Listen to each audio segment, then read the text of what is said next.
नमस्कार, मैं हूं पूजा सिंह और आप देख रहे हैं हमारा उत्तराखंड का ये खास बुलेटिन। चलिए बुलेटिन की शुरुआत करेंगे आज की कुछ खास बड़ी खबरों के साथ। उत्तराखंड के मुख्यमंत्री पुष्कर सिंह धामी ने रानीखेत में सुबह की सैर के दौरान पर्यटकों से मुलाकात की। मुख्यमंत्री ने पर्यटकों से बातचीत कर उनके अनुभव जाने और रानीखेत की प्राकृतिक सुंदरता और पर्यटन सुविधाओं को लेकर फीडबैक भी लिया। इस दौरान उन्होंने राज्य में पर्यटन को बढ़ावा देने की दिशा में सरकार की पहल की भी जानकारी दी।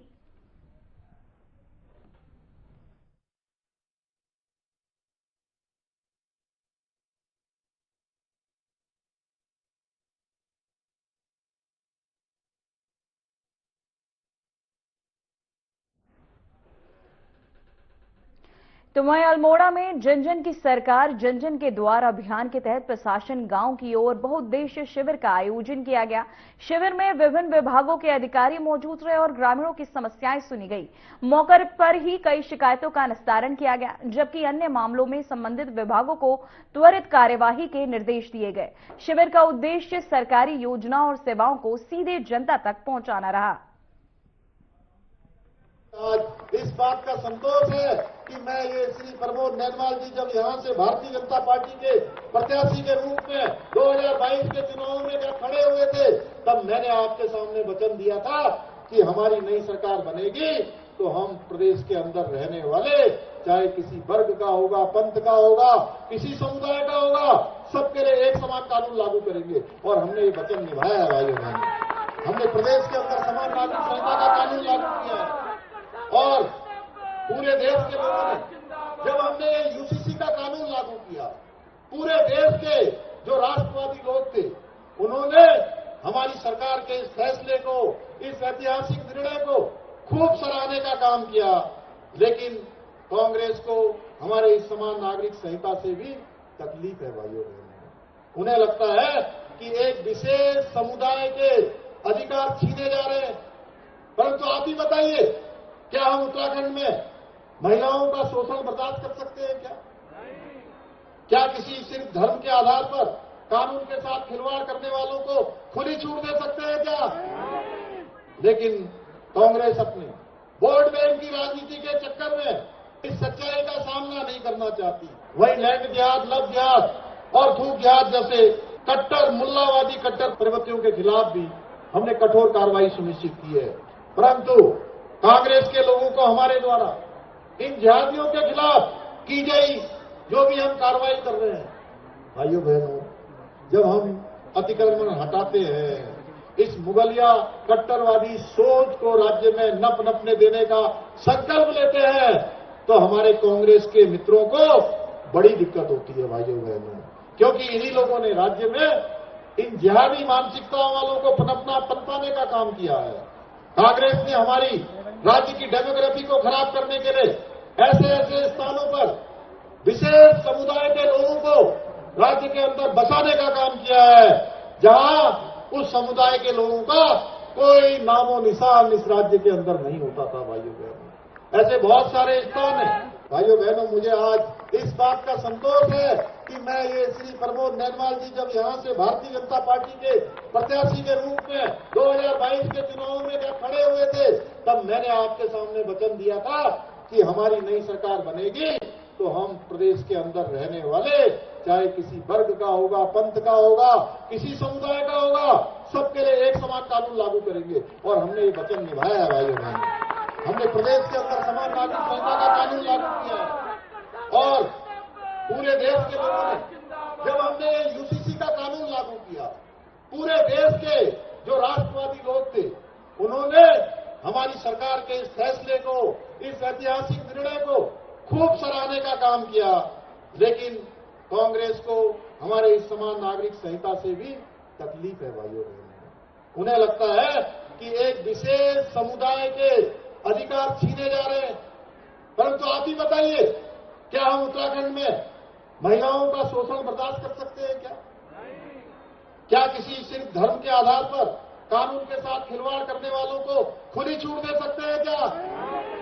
लेकिन कांग्रेस अपने वोट बैंक की राजनीति के चक्कर में इस सच्चाई का सामना नहीं करना चाहती। शासन को और अधिक जनों के पास ले जाकर उनको संवेदनशील और सुलभ बनाने के उद्देश्य से हमारी सरकार ने ये कार्यक्रम शुरू किया है, जन जन की सरकार जन जन के द्वार, इसकी शुरुआत की है, जिसके अंतर्गत अगले 45 दिनों तक सरकार के 23 हमारे 28 विभाग बहुउद्देशीय कैंपों के माध्यम से शासन प्रशासन को सीधे सीधे आम जनों के बीच ले जाने का हम काम कर रहे हैं।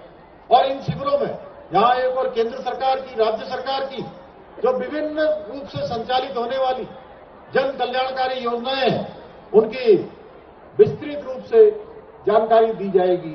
वहीं नागरिकों को जो पात्र हैं, बहुत सारे ऐसे लोग हैं जिनको सरकारी योजनाओं का लाभ मिल सकता है, लेकिन तमाम कारणों से या तो कभी वो जा नहीं पाते, कभी उनकी औपचारिकताएं पूरी नहीं होती, कभी उनके प्रमाण पत्र नहीं बन पाते हैं, कभी उनके पास संसाधन नहीं हो पाते हैं। इस कारण से वो उन योजनाओं का लाभ नहीं ले पाते हैं। उनको भी इन योजनाओं का लाभ मिले, इसके लिए आवेदन की सुविधा भी उपलब्ध कराई जा रही है।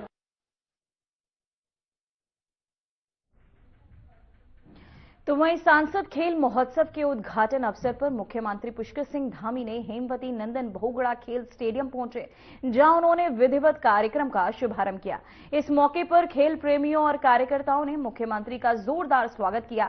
स्टेडियम में उत्साह और खेल भावना का माहौल देखने को मिला। सांसद खेल महोत्सव में कुमाऊं मंडल के विभिन्न जनपदों बागेश्वर, चंपावत, अल्मोड़ा और पिथौरागढ़ की टीमें प्रतिभाग कर रही हैं। वहीं प्रतियोगिताओं के तहत बॉक्सिंग, फुटबॉल, बैडमिंटन और क्रिकेट जैसे खेलों का आयोजन किया जा रहा है।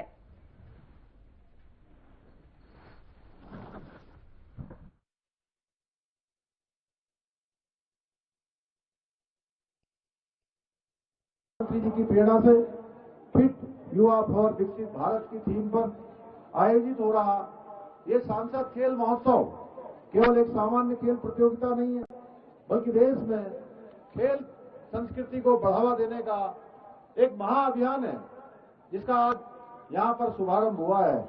ये खेल महोत्सव जहां एक और हमारे गांव-गांव में छिपी हुई खेल प्रतिभाओं को खोजकर उन्हें राष्ट्रीय और अंतर्राष्ट्रीय स्तर तक पहुंचाने के लिए एक सशक्त मंच प्रदान करेगा, वहीं हमारी युवा शक्ति में अनुशासन, आत्मविश्वास, टीम भावना और संघर्षशीलता जैसे गुणों को विकसित करने का भी बहुत प्रभावी माध्यम बनेगा। इसके साथ साथ ये युवाओं को स्वस्थ जीवन शैली अपनाने के लिए भी प्रेरित करते हुए उन्हें नशे जैसी कृतियों से दूर रखकर एक स्वस्थ, सशक्त और नशा मुक्त समाज के निर्माण की दिशा में भी बहुत महत्वपूर्ण भूमिका निभाएगा। यही नहीं, इस प्रतियोगिता के माध्यम से हमारे स्थानीय पारंपरिक और लोक खेलों को भी प्रोत्साहित किया जाएगा। भाइयों बहनों, आदरणीय प्रधानमंत्री श्री नरेंद्र मोदी जी ने खेलो इंडिया और फिट इंडिया जैसे मूवमेंट, इसके माध्यम से देश में खेल संस्कृति को उनके माध्यम से लगातार निरंतर प्रोत्साहित करने का काम किया जा रहा है। आज आदरणीय प्रधानमंत्री जी के कुशल नेतृत्व में भारत खेलों के क्षेत्र में भी नई ऊंचाइयों को छू रहा है और वैश्विक मंच पर एक विशिष्ट स्थान बना रहा है। आज दुनिया का कोई ऐसा खेल का मैदान नहीं है जहां भारत के खिलाड़ी जोश और उत्साह से न खेलते हो, भारत का तिरंगा शान से अपने खेलों के माध्यम से न लहराते हो। उनके मार्गदर्शन में आज प्रदेश के अंदर भी हमारी सरकार खेल संस्कृति को बढ़ावा देने और पुरुषों के साथ साथ हमारी महिला खिलाड़ियों को भी समान अवसर देने, प्रतिभाओं का प्रोत्साहन, सुविधाएं प्रदान करने के लिए, उनको आगे बढ़ने के लिए निरंतर प्रयास कर रही है। इसी का परिणाम है कि आज सांसद खेल महोत्सव में भी बड़ी संख्या में हमारी बेटियां, हमारे खिलाड़ी, महिला खिलाड़ी भी भाग ले।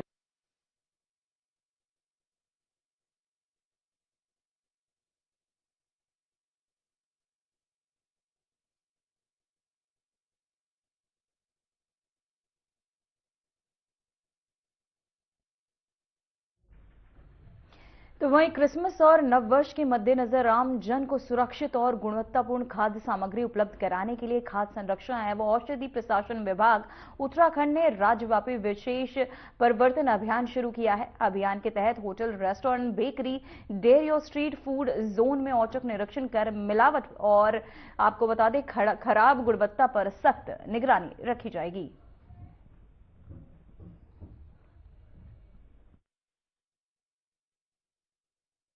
अभी हमने सभी आदेशित किया हुआ है सभी अधिकारियों को कि हमारे उत्तराखंड के अंदर मसूरी है या देहरादून है, हरिद्वार में है, ऋषिकेश है, रामनगर, नैनीताल, जितने भी हमारे पर्यटन स्थल हैं, इन पर अपनी विशेष निगरानी रखें और इन क्षेत्रों में अपने हमारे पास मोबाइल वैन है, 3 मोबाइल वैन है, उनको भी हमने उनके नोडल जो अपने डीसी लेवल के अधिकारी हैं उनको बताया गया है कि वो रेगुलर जाकर के चेकिंग भी वहाँ पर करते रहे और जो बीच जितने भी अपने इंस्पेक्शन करते हैं जो उसकी रिपोर्ट है हमेशा मुख्यालय को प्रेषित करें जिससे कि अग्रिम कार्रवाई की जा सके। और सभी अधिकारियों को ये भी सूचित किया गया कि कोई इस दौरान कोई भी छुट्टी उनके लिए नहीं है, वो अपने कार्यों पर व्यस्त रहें और उन सभी लोगों को जो आने वाले लोग हैं उनको कोई भी ऐसी चीज़ें प्रॉब्लम ना आए जिससे कि हमारे स्टेट के लिए छवि गलत खराब हो। तो इसलिए हम उसको रेगुलर बेसिस पर हम जांच कर रहे हैं, मॉनिटरिंग कर रहे हैं और इन लोगों को गाड़ियां उपलब्ध करा दी गई कि कोई भी ऐसा ना हो कि एनफोर्समेंट में कहीं कमी रह जाए, तो उसके लिए उनको गाड़ियों के लिए आदेशित किया गया।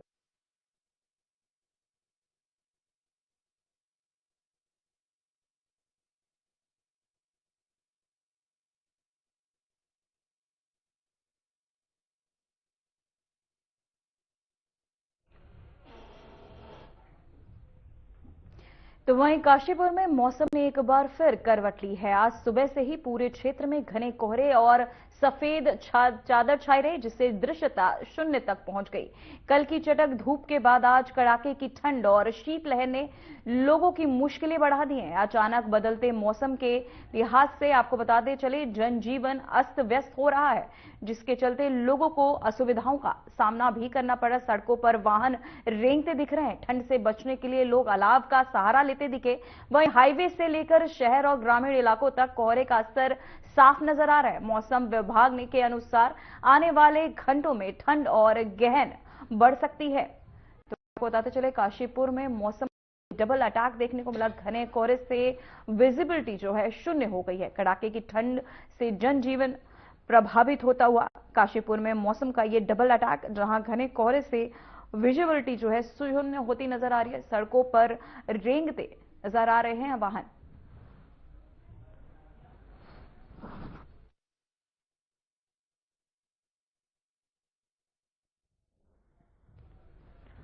इसी खबर पर तमाम जानकारी के साथ हमारे संवाददाता अजहर मलिक हमारे साथ जुड़ चुके हैं। अजहर, मैं सबसे पहले जानना चाहूंगी इस वक्त काशीपुर में मौसम कैसा है? क्या विजिबिलिटी अभी भी कम बनी हुई है? काशीपुर का अगर मौसम की बात करी जाए तो विजिबिलिटी जैसे सुबह के मुकाबले अब थोड़ी सी खुलती हुई दिखाई दे रही है, लेकिन अब भी कोहरे की चादर में शहर को ढक रखा है। कहीं ना कहीं कोहरे ने अपने आगोश को पूरे शहर को ले रखा और जिसकी वजह से यातायात प्रभावित होता हुआ दिखाई दे रहा है। जो वाहन गतिमान हुआ करते थे वो कछुआ चाल से चलते हुए दिखाई दे रहे हैं। इतना ही नहीं, उधम सिंह नगर के सभी शहरों के यही हाल है। मौसम को लेकर चिटिड़ती हुई ठंड है, लोग घरों में रहने के लिए वो मजबूर हैं और कहीं ना कहीं अलाव का भी सहारा लेकर लोग अपनी ठंड से बचाव करते हुए दिखाई दे रहे हैं।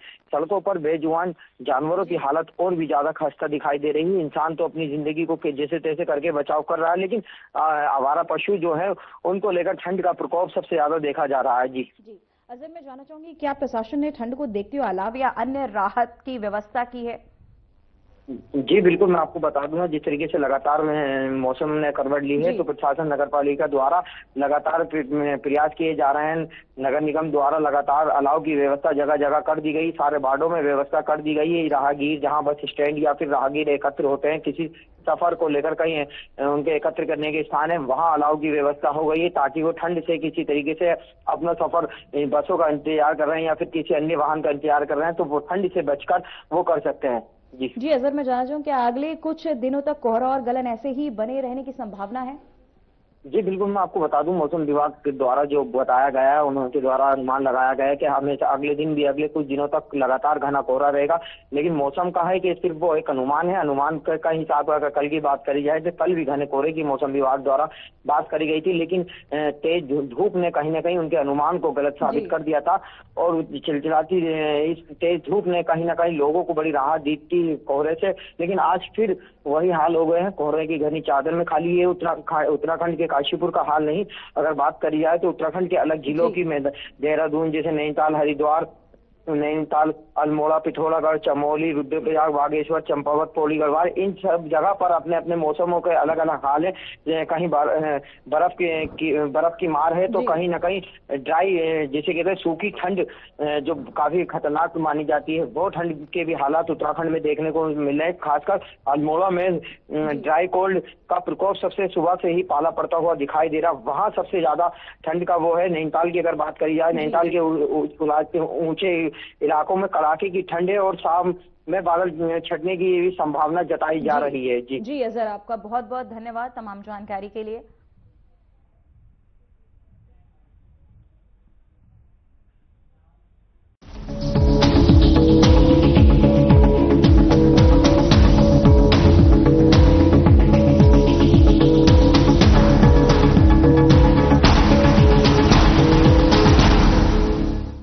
क्या आप जिम जाते हैं, कसरत करते हैं, फिर भी आपकी सेहत नहीं बनती? काजू, बादाम, किशमिश, मेवे, प्रोटीन के डिब्बे खाते हैं, फिर भी कुछ असर नहीं होता? तो इसका मतलब है आपका पाचन तंत्र खराब है। और जब तक के पाचन तंत्र दुरुस्त नहीं होगा, आप जितना मर्जी अच्छे से अच्छा खा लो, आपकी सेहत नहीं बन सकती। इसलिए हमारी संस्था सन्यासी आयुर्वेदा ने एक ऐसी दवा का निर्माण किया है जो कि आपके लिवर, आपके पाचन तंत्र को दुरुस्त करने का काम करती है, ताकि आप जो भी खाएं उसका पूरे का पूरा निचोड़ आपके शरीर को लगे, आपकी भूख बढ़े, खाया पिया सही से लगे, नया खून बने, हड्डियों में जान आए, वजन बढ़े और आप मोटे तगड़े खूबसूरत पर्सनैलिटी के मालिक बन जाएं। सिर्फ 655 रुपए की पूरे 1 महीने की दवा होती है और आप इसे घर बैठे 011-45454545 पर फोन करके दवा मंगवा सकते हैं। हर रोज हो जाता हूँ लेट, साफ नहीं होता है मेरा पेट। अब भी मजा आएगा ना वीडियो। पेट दबा, रोग दबा, सबको पता, फिर तुझको नहीं क्यों है पता? अबे गोचू, अक्खा इंडिया को मालूम है, पेट दबा और रोग दबा, एक ही जगह।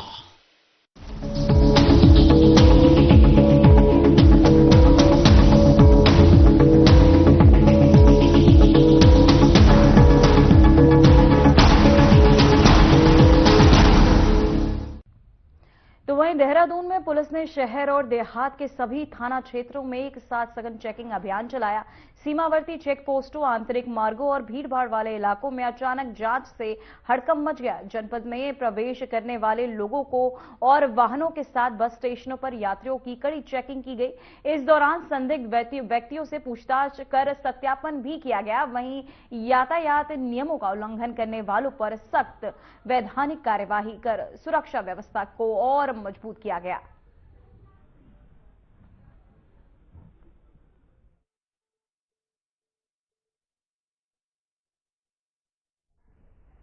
तो वहीं हरिद्वार के झबरेड़ा क्षेत्र में अघोषित बिजली कटौती से नाराज कांग्रेस विधायक वीरेंद्र जाति जनता की आवाज बनकर सामने आए। सुबह पहले उन्होंने बिजली कटौती को लेकर चेतावनी दी, लेकिन विभाग की अनदेखी के बाद समर्थकों के साथ बिजली विभाग के अधिकारियों के आवासों की बिजली सप्लाई कटवा दी। विधायक ने सख्त कदम को जनता ने साहसिक बताते हुए समर्थन किया। घटना के बाद पूरे क्षेत्र में यह चर्चा तेज हो गई है कि अब अघोषित कटौती पर रोक लगेगी या लापरवाही यूं ही जारी रहेगी।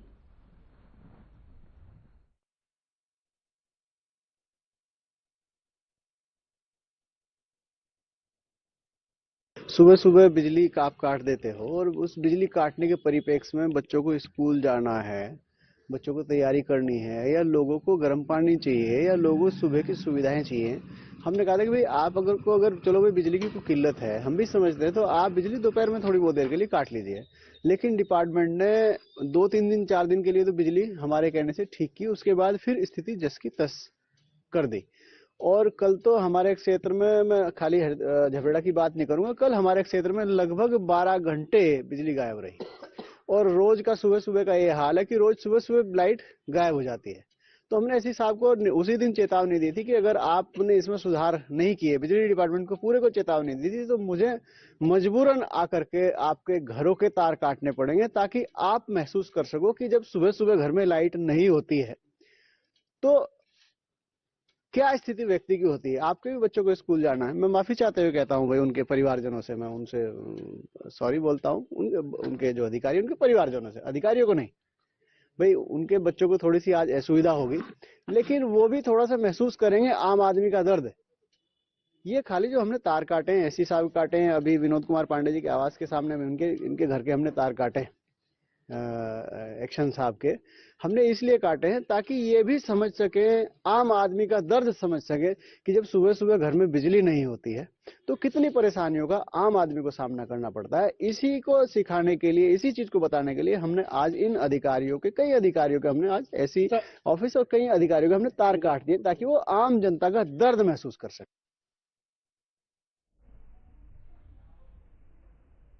तो वहीं किच्छा के हर श्रीनाथ मंदिर में श्रद्धालुओं ने हरे राम पाठ के साथ प्रेस वार्ता कर दिल्ली में एमसीडी और डीडीए की कार्यवाही का विरोध किया। श्रद्धालुओं ने आरोप लगाया कि दिल्ली स्थित दरगाह बाबा श्री रतननाथ जी मंदिर परिसर की भूमि को अतिक्रमण बताकर खाली कराया गया। उन्होंने केंद्र और दिल्ली सरकार से हस्तक्षेप की मांग की है।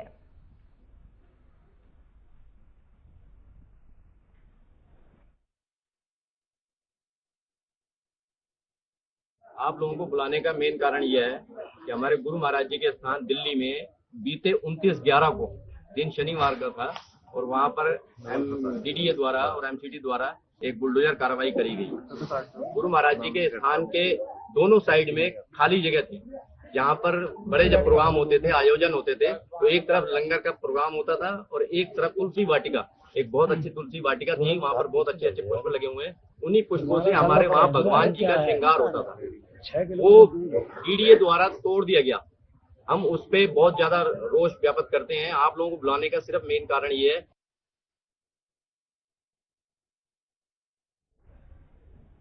तो वहीं गोवा के एक रिजॉर्ट में हुए भीषण अग्निकांड में मारे गए उत्तराखंड के लोगों के परिजनों से मिलने कांग्रेस प्रदेश अध्यक्ष गणेश गोदियाल छाने गांव पहुंचे। हादसे में 25 लोगों की मौत हुई थी, जिसमें उत्तराखंड के 9 निवासी शामिल थे। उन्होंने पीड़ित परिवार को सांत्वना देते हुए मुख्यमंत्री से मृतकों के परिजनों को एकमुश्त राहत राशि और रोजगार से जोड़ने की मांग की।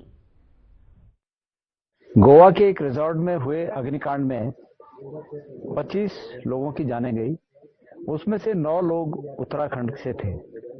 उन 9 लोगों में 5 लोग कर्मचारी थे, उस रिजॉर्ट में काम करने वाले कर्मचारी थे, और 4 लोग उत्तराखंड मूल के दिल्ली में रहने वाले लोग पर्यटक के रूप में वहां गए थे।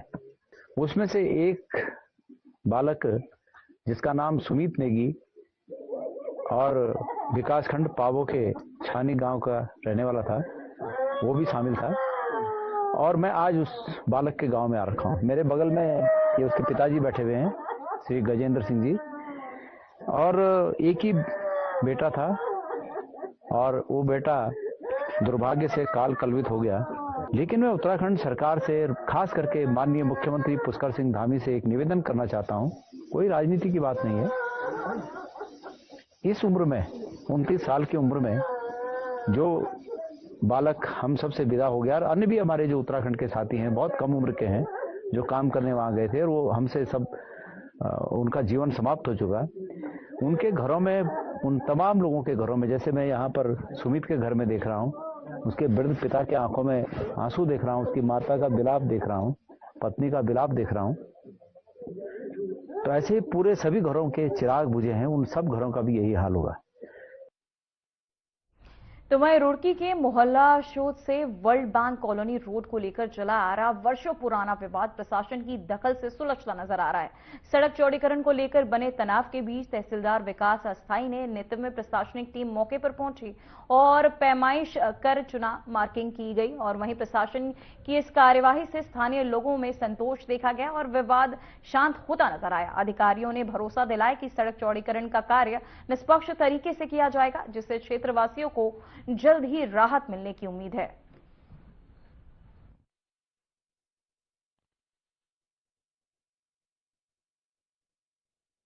तो ये विवाद था जिसमें हमने आज यहाँ पे पहुंचे हैं और हमने इसकी थोड़ा डिमार्केशन करी है हमने।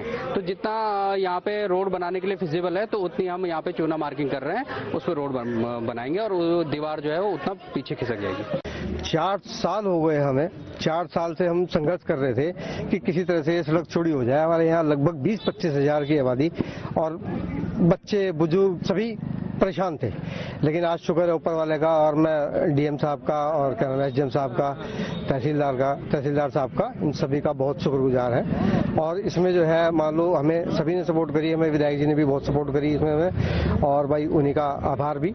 और हमें उमेश विधायक जी ने भी बहुत सपोर्ट करी, चरब जैन जी ने भी सपोर्ट करी, और उन सबके सहयोग से और इन मोहल्ले वालों के सहयोग से आज ये काम हो पाया।